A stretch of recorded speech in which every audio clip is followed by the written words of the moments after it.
The first 5 seconds decide everything. The rich and the poor are not separated by opportunity. They are separated by a conversation they have with themselves about money. Everything you were taught about money, save more, spend less, work hard, is advice designed to keep you exactly where you are. Today I'm going to show you 3 mental shifts that the ultra-rich make that almost nobody talks about. Not because this information is hidden, but because most people hear it and still don't believe it. Context. I'm not talking about tips. I'm not talking about invest in index funds or cut your chai latte. I'm talking about the way ultra-rich people see money at a fundamental level, how it moves, what it means, and what it's actually for. Because until your thinking changes, no strategy will save you. You'll earn more and somehow still have nothing. You've seen this happen. Maybe you're living it. Here are the 3 shifts. Shift 1. They think in assets, not income. Most people think about money in terms of salary. How much do I earn per month? How do I earn more per month? The ultra-rich think in assets. How much do I own? What does what I own earn for me while I sleep? This is not a small difference. This is a completely different game. When a rich person makes money, the first question they ask is, what asset can I buy with this? A piece of equity, a property, a business, something that generates more money without requiring more of their time. When most people make money, the first question they ask is, what can I buy? A phone, a car, a vacation. One group is building a machine, the other group is feeding it fuel and getting nothing in return. You don't need to be rich to start thinking in assets. You need 500 rupees and a Zerodha account. The shift is mental. The action follows. Shift 2. They see debt as a tool, not a trap.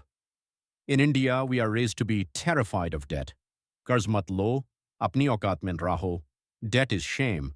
And for consumer debt, credit cards, personal loans for phones and weddings, that fear is completely correct.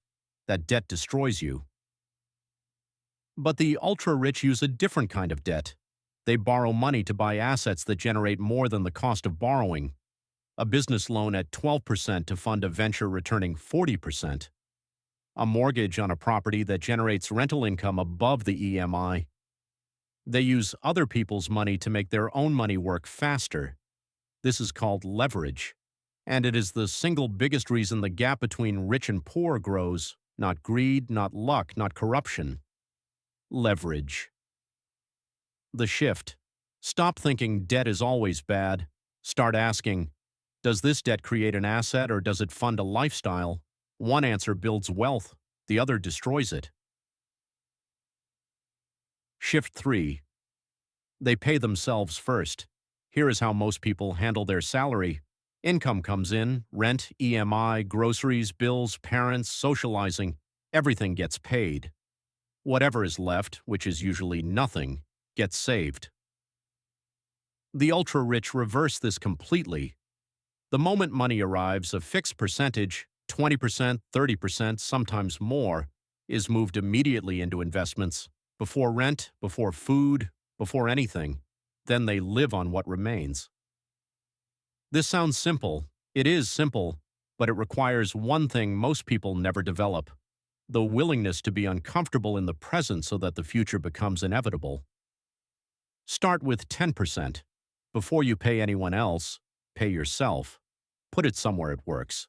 Do this for 12 months without touching it. Your relationship with money will change permanently. Assets over income, debt as leverage, pay yourself first. 3 shifts. None of them require a high salary. All of them require a decision. The uncomfortable truth is this: most people will watch this, nod their head, and change nothing. Because understanding is easy, rewiring is hard. But if you're the kind of person who actually acts on what they learn, you already know what to do. RAHASIQ. No motivation, no comfort. Just the truth about how money and power actually move. Subscribe if control is what you're building.